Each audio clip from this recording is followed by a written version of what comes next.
Welcome to the Mercedes EQS, and welcome to some of the best views on the planet. And welcome back to another Kyle Connor YouTube channel video. I figured I would take you for a drive, very impromptu, at golden hour and just past, actually, with some of the most amazing mountain views you will have ever seen, ever. Just take a look at this view off to the right. That is absolutely amazing. And we're in a pretty amazing car. We're in the Mercedes EQS 450 Plus.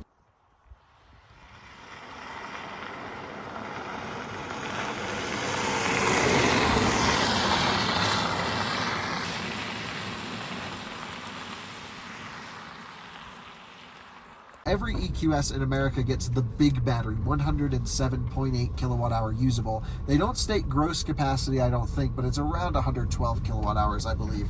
And every EQS in the US also comes with 10 degrees of rear steering, which means when I crank it around this corner, you'll see I actually don't have to put that much lock into this wheel, even over snow and ice. And look at this, just 90-degree turn on the wheel, and we've done an immense tight corner. So this 10 degrees of rear steering is truly magical on a back road. Now I'm going really slow because it's icy, it's 15 degrees out, and if I nail it, you'll see we get instant oversteer.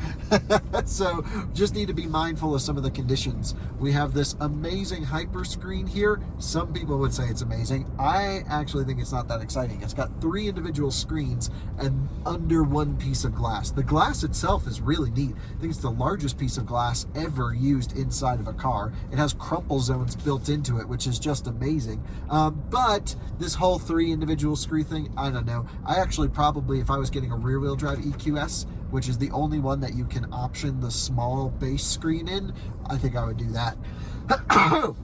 Excuse me, sneezing. What else do we have? I'm getting a hot stone massage on the back, which is wonderful. And, you know, from a styling standpoint on the outside, I wouldn't say this is the prettiest car on the planet, and I wouldn't even say it looks good. I wouldn't go that far. But it is functional in the fact that it is aerodynamic. I think it's 0.21 or 0.22 coefficient of drag, but the thing you got to do is multiply coefficient of drag times surface area, and then it's not the slipperiest car in the world. And so why did they make this design? Well, I've tested this vehicle at 70 miles an hour highway range test and did 347 miles. Nears makes no difference, about 350 miles on a charge at 70 miles an hour. And you would think, okay, that's pretty cool, I get it. But like the Lucid Air, which doesn't, I mean, it is pretty aerodynamic, but I think looks better than this car, goes a lot farther, not with a much bigger battery pack. So definitely the Germans still have a lot to do on efficiency, but I am impressed with the EQS's range. I've certainly been doing charging testing and range testing and stuff all week, and a lot of my challenge has actually been draining the battery pack, not so much keeping the energy in there. And part of that's because I need the car at 0% to do some charging tests, but like even now I'm going to go down the hill in neutral and use friction brakes to slow down just because I need to burn the juice because I can do some charging testing. But it is the most gorgeous views out here in a wonderful car that just wafts down the road like nothing else. And I think you have to excuse the looks when you're evaluating EQS because it's so good in other areas. And the thing is, on paper, this car is not that impressive. It's okay price, $122,000 for this spec, 102 base. So this one has $20,000 worth of options, 8,000 of which is this hyper screen. And then, you know, it's like, okay, so it's kind of expensive, but it's not like the most expensive car. And it's kind of quick, but it's really not that quick. I'll demonstrate here. I have it in sport mode, foot all the way down. There's 50, 60, 70, 80, 90. So it's not that fast, but it is consistent, it is repeatable, and it is grown up in the way that it just goes down the road kind of like nothing else. It is the most silent, the most refined driving experience. And honestly, I drive it in my individual mode, which is the powertrain set to responsive and sport, ESP set to sport if I want to do some slides, and everything else in uber comfort mode. It backs the suspension down, backs the steering down, and it is wonderful to just go down the highway.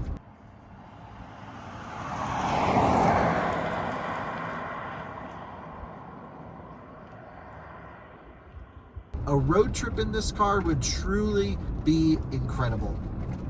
Now let's talk about road tripping this car. We know it does about 350 miles on a charge, and it probably would do more if I didn't have it on these Blizzak winter tires. Probably would do 360, 370 on an aero wheel and tire setup, which is available. So that would be kind of interesting. And then we get to charging. This is where, in my mind, Mercedes has always been the peak, the top in terms of technology and engineering up until, the electric car revolution. And I think they're showing that here because this is only a 400 volt car. Now, 400 volt system architectures aren't inherently bad, and you can do a lot with them. The Plaid, for example, is 400 volts, and it rips and has repeatable performance and everything. And this car has pretty good repeatable performance down to pretty low state of charge, I have to say. But it's the charging where the 400 volt kills you. You see, CCS is a maximum of 500 amps per the standard. So you could never do more than 200 kilowatt charging on this car.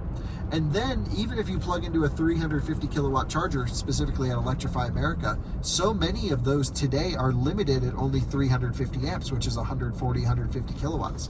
And so your charging can't really be higher than 140 or 150 kilowatts on a road trip. You might come across a brand new charger that can give you 200 amps, and you might get, full 200 kilowatt. I haven't yet been able to test it. I'm hoping to do that very soon.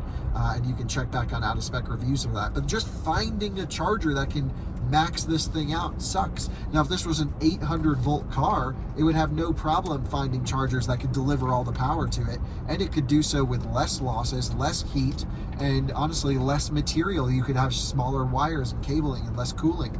And so I guess to me, just the decision to go 400 volt is very un-Mercedes like, and so I wish they kind of spent the money to go 800 volts. So there's a little bit of a complaint, but there's really not much to complain about. I think the charging and the styling are the only two things. But I think most EQS owners probably are not going to be driving this car on road trips, although I'm sure it'll be fine. 150 kilowatts, it's got a great curve. It'll hold it all the way to almost 80%, very e-tron-like. So I'm not saying it's bad. But where this car really shines is in the daily commuting life. This car will make your day and life so much more relaxing than it is currently, guaranteed.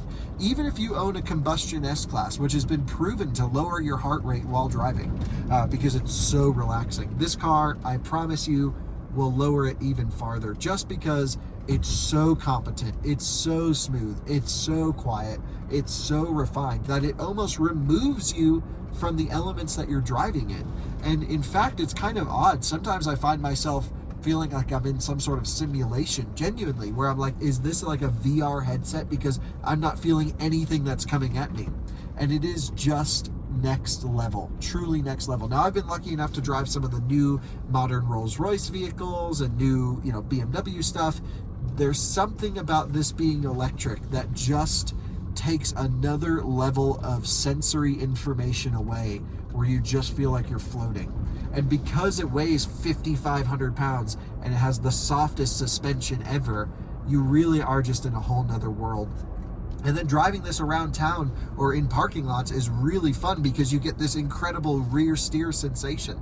And I, coming into it, I do have a couple, issues with the car. Like, I think the dash is too high. And I was like, I think Mercedes really didn't put their best foot forward with this car. After living with this for a week now and driving it 600 and something miles, there is no better car for a businessman or businesswoman who wants something comfortable and relaxing to get away from your stressful life if you have to drive. This is not a chauffeur vehicle. There's no executive rear seat option that competes with a Maybach or something like that. But I do think there's an opportunity to make a Maybach extended length EQS, forgive some of the noise, with sort of an executive rear seat option and all that. This is a great platform. And when you're inside, you just get the sense that someone, probably named Klaus, spent a long time engineering every single nut and bolt of this car. Everything works really well. From an EV perspective, it has great en-route planning. It has preconditioning for fast charging. I can set my charging limit to whatever I want, which is amazing. I even have an eco charging program that will save the battery some longevity if I don't want to charge it at maximum 500 amps. I can pull it down to 100 kilowatts.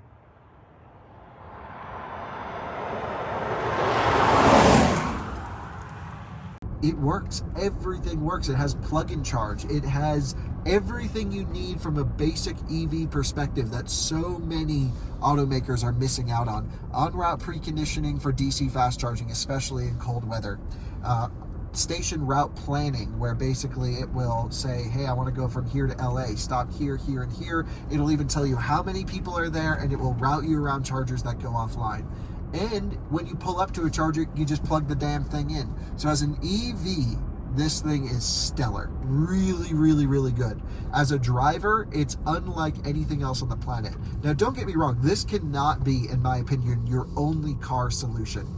If you're buying an EQS, you probably have an appreciation for the higher quality of things, a nicer side of life, and some really, interesting cars.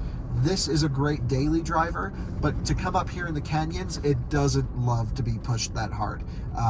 Now, I've driven all 3 versions of this car. I mentioned at the beginning of this quick chat that the standard battery is the big battery here in the US. And so the 3 versions are the 450 plus rear wheel drive like this one, the 580, which is the same battery pack, same rear motor with the addition of a front motor, and that's all-wheel drive, of course. And then there's the 53 AMG. I have reviews of each of these vehicles on Out of Spec Reviews, and my opinion, the one to get is if you don't live in a snowy area, or honestly, even if you do, is the rear-wheel drive 450, the one we're in, because you're not giving up any luxury over the other cars, but you are gaining silentness by removing the front motor. It means when you mat the throttle, you hear nothing in this car. And the EQS, to me, isn't sporty. Like, why try and get an AMG one? I don't quite understand. Listen, no noise. That's wide open throttle. And so, yeah, to me, the AMG is a little bit silly. It makes stupid programmed in noises that thankfully you can turn off, forgive some of the noise. And it doesn't even handle that well. Like, this car compared to the AMG feel almost identical. And so I would caution you not to go for the EQS 53 AMG. I would definitely recommend the 450 plus, or if you really need all-wheel drive, go for the 580. But this is one of the few cars that I recommend going for a standard specification on. And I have to say, it's worth every bit of the money. Tesla owners will not understand why you buy this car. They just don't get it. They'll be like, it's slow, it's ugly, it doesn't have good specs, it's expensive. But for those who appreciate the nicer things in life, the intangibles is where this car shines. In terms of road isolation, in terms of comfort, in terms of reducing your stress level and heart rate, there is nothing that comes close to this car.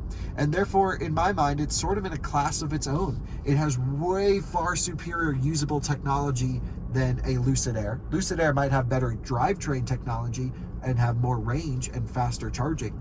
But in terms of daily usability and where it does facial recognition to load up your profiles and have, really good MBUX system, this is great. It has great driver assistance where it will stay in the middle of its lane all the time. It will make lane changes for you. Look, a Toyota Hilux, Mexican spec. That's so cool.